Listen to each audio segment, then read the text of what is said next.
ولی speak channel کو دیکھنے والے تمام معزز صارفین کو السلام علیکم دوستو، آج ہم آپ کو عراق کے ایک شہر کربلا کی سیر کروائیں گے جو کہ خاص طور پر 10 محرم الحرام 61 ہجری کو ہونے والے واقعہ کربلا کی وجہ سے مشہور ہے۔ یہ نہ صرف ایک شہر بلکہ تاریخی کھلی کتاب ہے جسے یاد کر کے ہر مسلمان کی آنکھ سے آنسو نکل آتے ہیں۔ آج ہم آپ کو کربلا شہر کی مکمل تاریخ بتائیں گے، واقعہ کربلا اور یہاں کے انتہائی قدیم اور خوبصورت گھر بھی دکھائیں گے۔ اس کے علاوہ کربلا شہر کے بارے میں ایسی بہت سی دلچسپ معلومات جو آج سے پہلے آپ نے کبھی نہیں سنی ہوں گی۔ آج کی ویڈیو انتہائی دلچسپ اور انفارمیٹڈ ہونے جا رہی ہے، اس لیے اسے آپ نے آخر تک لازمی سے دیکھنا ہے۔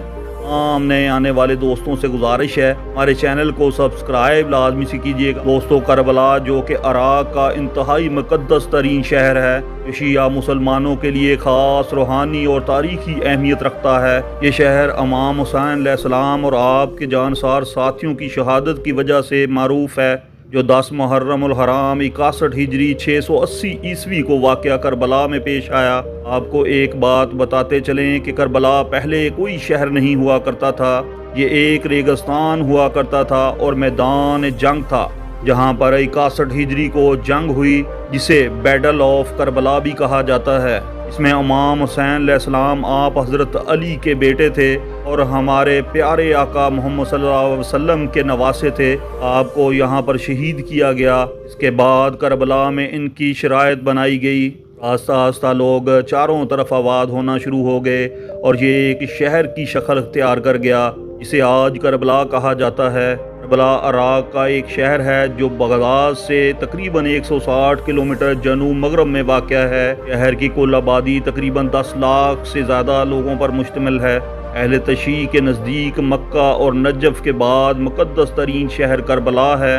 کربلا کا ٹوٹل ایریا 42.4 مربع کلومیٹر ہے اور یہ عراق کا سینٹرل سٹی بھی کہا جاتا ہے کیونکہ یہ عراق کے بالکل سینٹر میں ہے۔ تو آپ کو ایک دلچسپ بات بتاتے چلیں کہ کربلا شہر کو بھی 2 حصوں میں تقسیم کیا گیا۔ ایک شہر کا نام نیا کربلا اور دوسرے کا نام پرانا کربلا رکھا گیا ہے۔ کربلا عراق کا ایک امیر ترین شہر مانا جاتا ہے۔ یہاں پر مذہبی زائرین اور زرعی پیداوار سے دولت حاصل کی جاتی ہے۔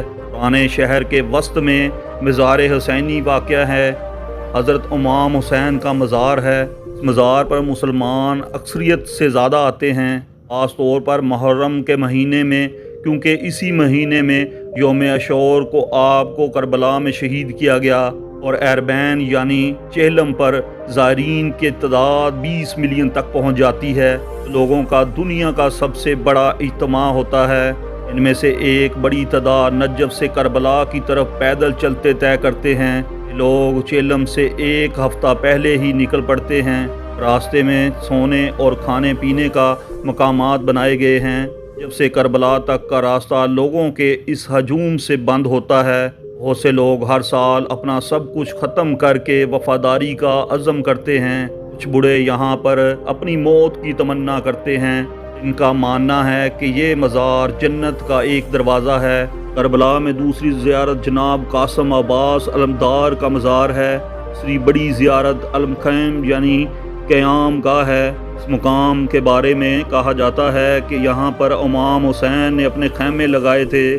تو تاریخ میں دیکھا جائے تو کربلا شہر کو دوسرے کئی ناموں سے بھی پکارا جاتا ہے، ان میں قادریہ، نینیا، تفکریہ، حائرہ اور ناسی شامل ہیں۔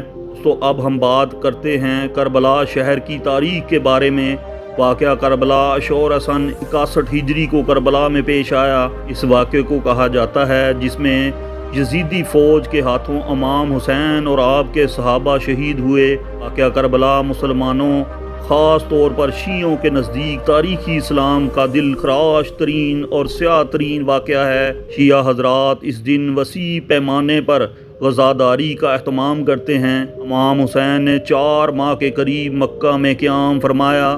اس دور میں کوفی اور یزیدی فوج آپ کو حج کے دوران مکہ میں شہید کرنے کا منصوبہ بنا چکی تھی۔ اس بنا پر آپ نے یزیدی سپاہیوں کے ہاتھوں قتل کے اندیشے اور اہل کوفہ کی دعوت ناموں کو پیش نظر رکھتے ہوئے دوستو جب حضرت حسین مکہ سے مدینہ تشریف لے گئے تو آپ کو کوفہ شہر جو کہ عراق میں موجود ہے وہاں سے کئی خطوات آنے لگے۔ وہ حضرت حسین کی مدد چاہتے ہیں۔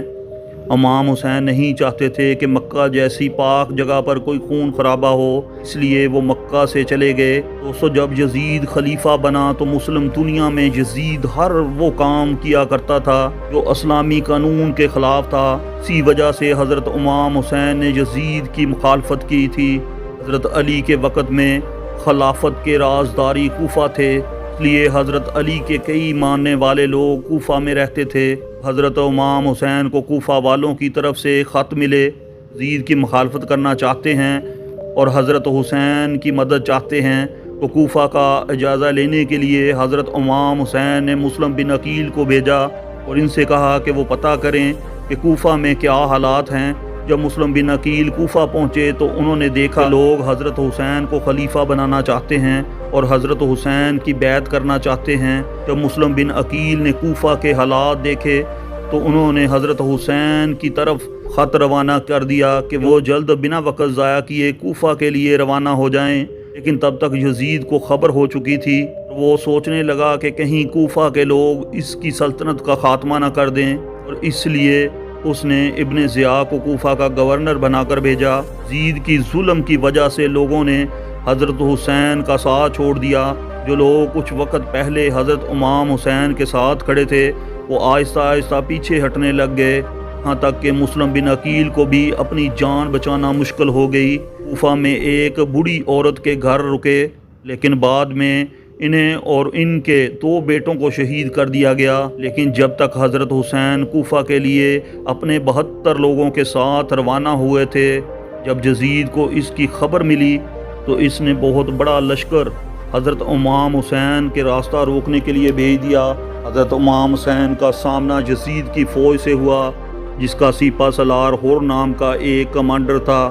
حضرت امام حسین کچھ دیر ایک جگہ پر ٹھہر گئے، وہ جگہ جو کہ ایک ریگستان زمین تھی، یہاں پر ذرا برابر بھی پانی موجود نہیں تھا، اور اس جگہ کا نام تھا کربلا، جہاں پر حضرت امام حسین نے اپنے خیمے لگائے۔ اس جگہ کو یزید کی فوج نے چاروں طرف سے گھیر لیا۔ حضرت حسین نے یزید کی فوج سے جب پانی مانگا تو انہوں نے منع کر دیا۔ حضرت حسین کے ساتھ ان کے چھوٹے چھوٹے بچے بھی موجود تھے۔ حضرت حسین کے لیے فوج نے پانی بند کر دیا۔ حضرت امام حسین اور آپ کے 72 ساتھی 3 دن تک پانی کے پیاسے تھے، اور وہ بھی ایک ریگستان میں۔ یہاں پر گرمی بھی اپنے شباب پر تھی۔ کچھ دیر بعد حضرت امام حسین نے اس فوج کے ساتھ جنگ کرنے کا ارادہ کیا۔ حضرت امام حسین کی طرف سے کئی لوگوں نے ان فوجیوں سے مقابلہ کیا اور کئی سپاہیوں کو قتل بھی کیا، لیکن کچھ وقت بعد وہ بھی شہید ہو گئے۔ حضرت قاسم بن حسن امام حسین کے بیٹے تھے، حضرت علی کے پوتے تھے۔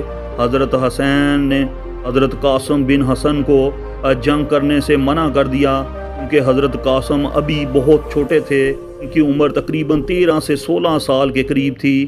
حضرت حسین نے اپنے بھتیجے کو میدان جنگ میں جانے سے روک لیا، کہا کہ قاسم تم میرے بھتیجے ہو اور میرے بھائی کی آخری نشانی ہو، میں تمہیں نہیں جانے دے سکتا۔ حضرت قاسم بن حسن نے ایک تعویذ نکال کر حضرت حسین کو دیا اور کہا کہ اے چچا حسین، یہ تعویذ مجھے میرے والد نے دیا تھا اور کہا تھا جب کوئی مشکل وقت آ جائے اسے کھول کر دیکھ لینا۔ تعویذ کو کھول کر دیکھا گیا، اس پر لکھا تھا کہ میرے پیارے بیٹے قاسم، اگر حسین پر کبھی برا وقت آ جائے تو ہمیشہ حسین کے ساتھ کھڑے رہنا۔ حضرت حسین نے حضرت قاسم بن حسن کو میدان جنگ میں جانے کی اجازت دے دی۔ ایک ایک کر کے کئی سارے سپاہیوں کو قاسم بن حسن نے قتل کیا۔ فوج کے کمانڈر عمر بن سعد نے دیکھا کہ مقابلے میں حضرت علی کے پوتے قاسم بن حسن آئے تو وہ کہنے لگا کہ اکیلے قاسم کا مقابلہ نہیں کیا جا سکتا۔ اس نے حکم دیا کہ سب لوگ مل کر ایک ساتھ حملہ کریں۔ سب سپاہیوں نے ایک ساتھ مل کر تیر کے ساتھ حملہ کیا۔ حضرت قاسم بن حسن کو شہادت نصیب ہوئی۔ حضرت علی کے بہادر بیٹے حضرت عباس نے اپنے بھتیجوں کی پیاس دیکھی، اسے رہا نہیں گیا، وہ مشق لے کر پانی لینے کے لیے چل دیے۔ جب یزیدیوں نے دیکھا کہ آگے حضرت عباس کھڑے ہیں، میں بھی ہمت نہ تھی کہ وہ حضرت عباس کا سامنا کر سکے۔ حضرت عباس نے حضرت حسین کا جھنڈا اٹھا رکھا تھا، اس لیے انہیں علمدار بھی کہا جاتا ہے۔ حضرت عباس نے کئی سارے سپاہیوں کو قتل کیا، یہاں تک کہ انہوں نے پورے لشکر کے بیچ میں سے جا کر پانی کو لے لیا۔ انہوں نے پانی کو اپنے ہاتھوں میں لیا اور چھوڑ دیا، کہا کہ آقا حسین کے بنا زندگی کس کام کی۔ انہوں نے مشال میں پانی لیا اور چل دیے۔ یزید گیدڑوں کی طرح چھپے ہوئے تھے۔ جب حضرت عباس میدان میں آئے تو انہوں نے چھپ کر حضرت عباس پر حملہ کر دیا۔ ایک تیر آپ کے مشکول پر جا لگا اور پانی بہنے لگا۔ انہوں نے دھوکے سے حضرت عباس کے ہاتھ پر حملہ بھی کیا، ہاتھ کو شہید کر دیا۔ حضرت عباس کو شہادت نصیب ہوئی۔ حضرت حسین کے بیٹے حضرت علی اصغر صرف 6 مہینے کے تھے۔ حضرت علی اکبر کو آپ نے سینے سے لگایا اور میدان جنگ کی طرف بڑھے۔ حضرت حسین نے فرمایا کہ یہ جنگ تمہارے میرے ساتھ ہے، اس بچے کے ساتھ نہیں، اس کو پانی دے دو۔ ان میں سے ایک سپاہی سامنے آیا جس کا نام حرملہ تھا۔ اس نے 3 نیزوں والا تیر حضرت علی اصغر پر چلایا، ان میں سے ایک تیر گردن پر جا لگا اور آپ کے ہاتھوں میں ہی ان کو شہادت نصیب ہوئی۔ حضرت حسین آپ کے سارے سپاہی شہید ہو چکے تھے۔ اس کے بعد حضرت حسین صلی اللہ علیہ وسلم نے خود میدان جنگ میں جانے کا فیصلہ کیا۔ آپ اپنے گھوڑے پر سوار ہوئے اور تلوار لہراتے ہوئے دشمنوں کے لشکر کی طرف بڑھے۔ آپ کو دیکھ کر تمام یزیدی خوف میں آ گئے۔ حضرت حسین کا مقابلہ کرنا یزیدیوں کے بس میں نہیں تھا۔ حضرت حسین کا مقابلہ کوئی نہ کر سکا۔ آپ مولا علی کے بیٹے تھے۔ جب ابن سعد نے دیکھا کہ آگے حسین ہے اور اسے یقین ہو گیا کہ حضرت حسین کا مقابلہ نہیں کیا جا سکتا، تو اس نے حکم دیا کہ تمام مل کر ایک ساتھ ان پر حملہ کریں۔ ان تمام ناکام ہوئے۔ دیکھا کہ عصر کی نماز کا وقت ہو گیا اور انہوں نے جنگ کے میدان کے بیچ میں ہی نماز ادا کرنے کا فیصلہ کیا، اور یہ یزیدیوں کو موقع مل گیا، اس کا ان کو بے صبری سے انتظار تھا۔ اور جب حضرت حسین سجدے میں گئے، یزیدیوں نے اس چیز کا فائدہ اٹھایا اور آپ حضرت امام حسین کو شہید کر دیا۔ اس کے بعد ان سب کو کوفے سے شام کی طرف لے جایا گیا، اور سفر میں کئی بچوں نے اپنی جان گنوا دی۔ پورے شہر کو سجایا جا رہا تھا کہ دیکھو ہم نے جنگ فتح کر لی، لیکن آج 1400 سال گزرنے کے بعد بھی کربلا پر حسین کا قبضہ ہے۔ آج کربلا امام حسین کے نام سے جانی جاتی ہے۔ حضرت حسین کا نام جب بھی ہماری زبان پر آتا ہے تو ہم فخر محسوس کرتے ہیں۔ دوستو، ایک بات ہم سب کو یاد رکھنی چاہیے کہ حضرت امام حسین نے حق کے لیے اپنی جان دے دی اور اپنے پورے خاندان تک کو قربان کر دیا۔ ہمیں بھی حضرت حسین کے راستے پر چلنا چاہیے، اور جتنی بھی مشکل کیوں نہ آئے، لیکن ہمیں کبھی بھی حق کا ساتھ نہیں چھوڑنا چاہیے۔ صرف ایک دن حضرت امام حسین کی شہادت کو یاد کرنے سے کچھ نہیں ہوگا، ہمیں ان کے راستے پر بھی چلنا چاہیے۔ اور یہ ڈھول بجانا، محرم میں شور مچانا، یہ کوئی اچھی بات نہیں۔ ڈھول تو یزیدیوں نے بجائے تھے محرم میں۔ ہمیں تو حضرت حسین کی شہادت کو یاد کر کے ان کے جیسے اعمال کرنے کی توفیق لینی چاہیے۔ اللہ مبارک تعالیٰ بے شمار لعنت دے لوگوں پر جنہوں نے کربلا میں حضرت حسین اور ان کے خاندان کو شہید کیا۔ تو دوستو، یہ تھی ہماری واقعہ کربلا اور شہر کے متعلق کی دلچسپ ویڈیو۔